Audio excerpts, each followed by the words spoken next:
Superman, my most anticipated movie of the year, was the start of the new DCU without the E. And that all starts here with the James Gunn take on the iconic first superhero Superman. I don't know if you've heard of him. Does the movie live up to the hype or crash and burn into the ground a beaten and bloody mess? Let's talk about it. Superman follows the story of Clark Kent 3 years into his tenure as Superman as he tries to balance world politics, Lex Luthor, and his new fledgling relationship with reporter Lois Lane. The movie is written and directed by James Gunn, starring David Corenswet as Superman slash Kal-El slash Clark Kent, Rachel Brosnahan as Lois Lane, and Nicholas Hoult as Lex Luthor. Every once in a while, a movie comes along that I anticipate so much, it actually makes me nervous. A movie that has completely sold me on the idea, or the writer, or the director, or the cast, and rarely, if ever, do those movies live up to the hype because I put so much on the movie's shoulders that if it doesn't deliver in spades, and then some, I am disappointed by a movie that even if I liked, it didn't matter because it didn't reach the level I had already built it up for in my head. So, this Superman reboot was one of those movies. And I am happy to report that much like Creed, Avengers Infinity War, and Mad Max Fury Road, my enjoyment of this movie even exceeded my hype for it going in. All cards on the table. I absolutely love this movie. And as a comic book writer myself, I wrote Imagination, The Elevated. If you want those, message me. This movie really did feel like one of the most comic book movies ever made. The MCU felt like people adapting comic books into movies. This movie felt like someone took a comic book and said, hey, let's just put this on screen. And for the mass audience as a whole, I don't know how well that approach will work for them, but for me, I was locked in almost immediately. The casting in this movie is pitch perfect. I think you can make a case that over the almost, 100 years of live action portrayals of these iconic characters, this movie nails Superman, Lois, and Luthor as perfectly as any film since the 70s is done. This movie has a really brisk pace that really keeps the movie moving and makes the 2 hours just fly by like a speeding bullet. And in a world where every big blockbuster movie, especially like this, feels like it's almost 3 hours long, this was a welcome change of pace. The inclusion of Green Lantern, Hawkgirl, and Mr. Terrific originally felt like it was going to bloat the movie, but I really liked how those characters were used, and not only how they were used, but how sparingly they were used. I mean, Green Lantern and Hawkgirl are glorified cameos throughout the movie, coming in for a couple minutes in a scene here or there, while Mr. Terrific, of all people, becomes essentially a main character of this movie. I think that group added a nice yin and yang dynamic with Superman, showing how he views the world and how to save it the right way compared to other heroes in this universe. But as with all James Gunn movies, this movie feels authentically heartfelt with a very lived in world packed into it, where you can really see and feel why the people of Metropolis love Superman and why he does the things the way that he does. The few things that didn't work for me are just there's very few of the things in it that didn't work for me. I really could have taken or left Crypto. I've never liked the idea of Superman having a super dog, but that's a me thing. I think Crypto was slightly overused in the movie and probably would have liked to have seen half as much of him as we got in the movie itself. The action scenes are fine, but I don't think all that memorable outside of the big kaiju fight we see glimpses of in the trailer. The gun trope does live on, where sweet or heartwarming moments like that really make you feel something are almost always cut early for an out of place joke. But the heartwarming moments when they do happen do in fact feel earned and made me a grown man tear up. So the Superman Lois and Superman Luthor dynamics are absolutely pitch perfect. The twist on the Jimmy Olsen character made for some of the funniest jokes and moments in the movie for me personally, and I feel like that way for a lot of people. This really felt like a Superman fan got to make a contemporary Superman movie for the year 2025. And it really worked for not only me personally, but audiences as well. This movie quickly joined the ranks of being one of my favorite superhero movies of all time. And I really hope after a strong opening weekend, this movie eventually makes $1 billion and is the start to a new and exciting version of the DC cinematic universe. But before I get more into this movie, let's talk about the past because I've only just started talking about movies this year on this channel. So I haven't given my opinion on any superhero movies outside of Thunderbolts, which even then I did briefly. And it was a movie I really liked. But just to set the table for the kind of superhero stories I like, I was not a big fan of the Snyderverse, even though I do like Henry Cavill, a guy who looks exactly like Superman, but was never given a good movie where he got to portray Superman. And the only time he was allowed to act like the character of Superman was in a terribly thrown together Joss Whedon Justice League movie that is universally loathed. I believe in truth, but I'm also a big fan of justice. However, the last Superman movie I was this hyped for was obviously Man of Steel, right? Which, until I saw this new Superman movie, Man of Steel was used to make my favorite Superman movie of all time. And of course, by that, I'm talking about Man of Steel trailer 3.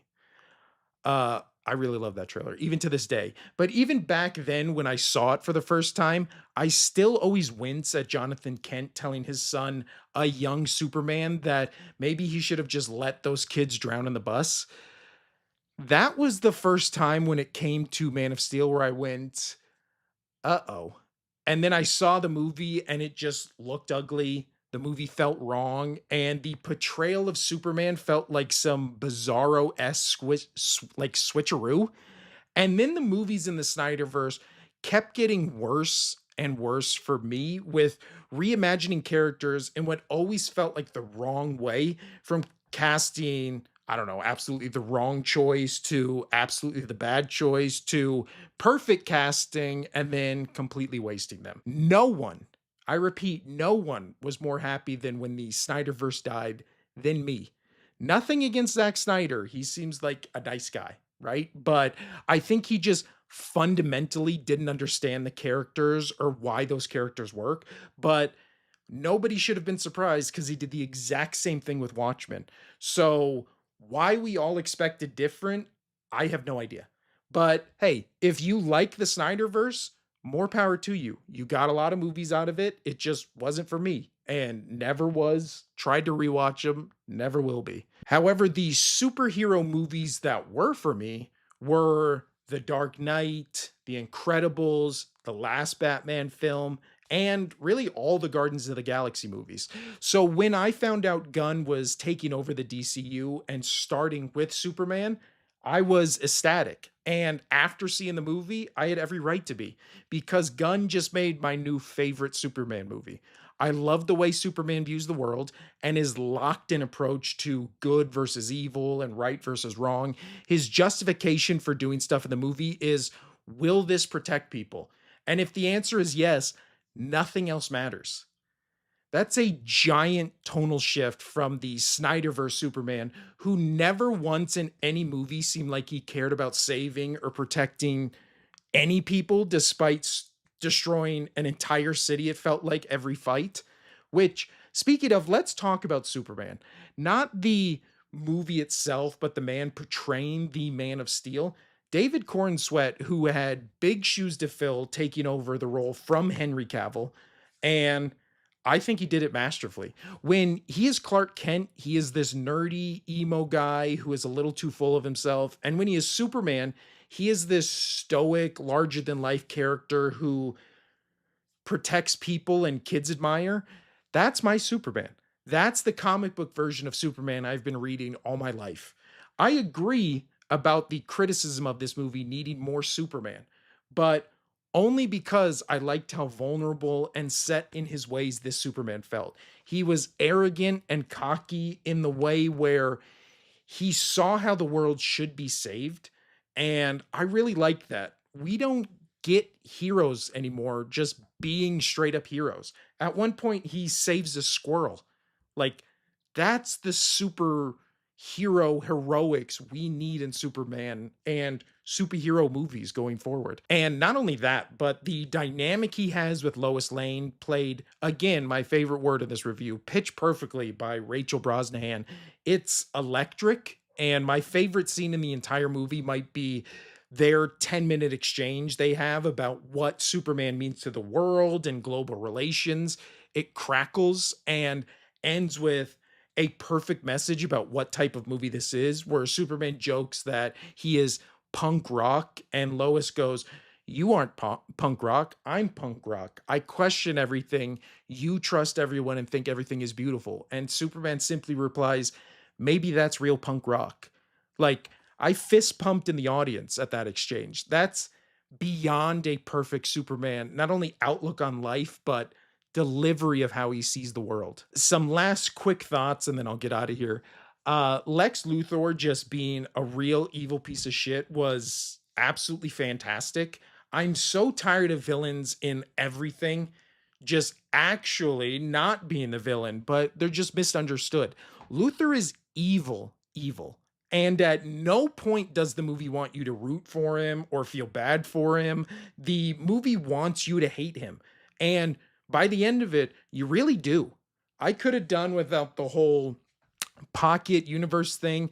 Not the idea of it, just the look of it. It just felt really bland and uninspiring for such a colorful and fun movie. Just make the whole place look like the colorful river. Bizarro should have been blue. Like, why not? Just make him blue. Luther has a line where he says, "He's even more stupid than you." If you would have just added "and blue" to the end of that, I feel like that would have been a nice little tag. It would have been comic accurate. And I feel like people would have laughed. It would have been a little funny thing to end at the end of that. I am also apparently the only one who loved the Kryptonian twist with them sending him to Earth to rule over the planet. I didn't know we had so many Jor-El heads in the Superman fandom. I just thought it was a nice little twist that led to a nice ending and message in the film. Also, thank you to finally having a new Superman movie where the first half hour of the film isn't spent on Krypton. I didn't really like how quickly everyone just immediately believed Superman was secretly evil, even after 3 years, but I'm also glad we didn't dwell on that in the movie itself. So I'm fine with that choice. And I guess we do see that, in our society where people immediately turn on a celebrity they've always loved after they learn like one piece of information about them. So it fit just in the movie. It was really fast. The Supergirl scene should have been the mid post credit scene or the post credit scene. I don't know why they put it in the movie when they did, but that's just a preference kind of thing. Perfect casting and use of Ma and Pa Kent. Pa Kent gets two nice little scenes. You get the Ma Kent saying, "I fixed your boots for you." So perfect use of them. Didn't overstay their welcome, didn't understay it. Perfect casting. I like the Superman robots. And baby Joey is not as ugly as people are making him out to be. It was a cute little green baby. I feel like I could keep going, but then I'm just going to be talking about everything I liked for 2 hours. I loved it. I can't wait for the new Gunn led DCU. And again, this is a pitch perfect reboot in my eyes. Was it, is it a perfect movie? No. But for what we as Superman fans have gotten over the last couple of years from even Superman Returns on, like this felt like such a breath of fresh air, just fun, felt like a comic book movie, felt like a Superman that we needed right now, not this like super jacked, like downer, sad guy who just never shows any emotion for anyone but like contempt. So I'm happy to have a jokey, smiley, stoic, strong Superman back in, back in a movie universe where I am excited for the next movies and not kind of dreading them. From after Man of Steel, it was like Batman versus Superman, and then you watch that and you're just like, oh, Justice League, and then you watch it and you're like, oh. And this feels like one of those movies where people talk so much about it and are trying to find ways to not like it, that I feel like we as people who watch movies, especially these kind of movies, whether it's superhero or fantasy or just this kind of genre, we as fans always forget, like, oh yeah, these heroes have to grow throughout the movie. So I've seen so many complaints about people being like, oh man, all Superman does is get his ass kicked in the movie. And it's like, yeah, the opening credits are like, in 3 years, this is the first time he's ever lost a fight. So why would then immediately him just go back into Metropolis and win that fight immediately? Like, that doesn't make sense. At the end of the movie, we finally see that he knows who he is. He has the confidence who he is. He's gone through the trials and tribulations of the movie. And then he comes back. He beats Bizarro. He beats Lex Luthor's like flying robot men. He beats 1,000 of them instantly. He has the confidence where Luthor says, I'm sending them to kill you. And Superman just like smiles and laughs and just goes, how? Or good luck with that. Like, at that point in the movie, he is now fully formed as Superman. Even though this is not a traditional origin story where, again, we spend half an hour on Krypton, he's a little baby in a rocket, and we just go from there. This is still an origin movie for this Superman. This is him finally becoming the Superman we know. And at the end of the movie, he beats the bad guy by using brains and brawn. He beats 1,000 guys, and then he beats Lex Luthor, like, all pretty easily once he fully forms as a character. Like, people complaining that he gets his ass kicked the whole movie. Like, yeah, that's the point. He's still figuring it out, and then at the end, he's figured it out. Have you seen a movie before? Like, these are how movies work. It's just like, comment, subscribe. Adios. Superman. Miss Lane,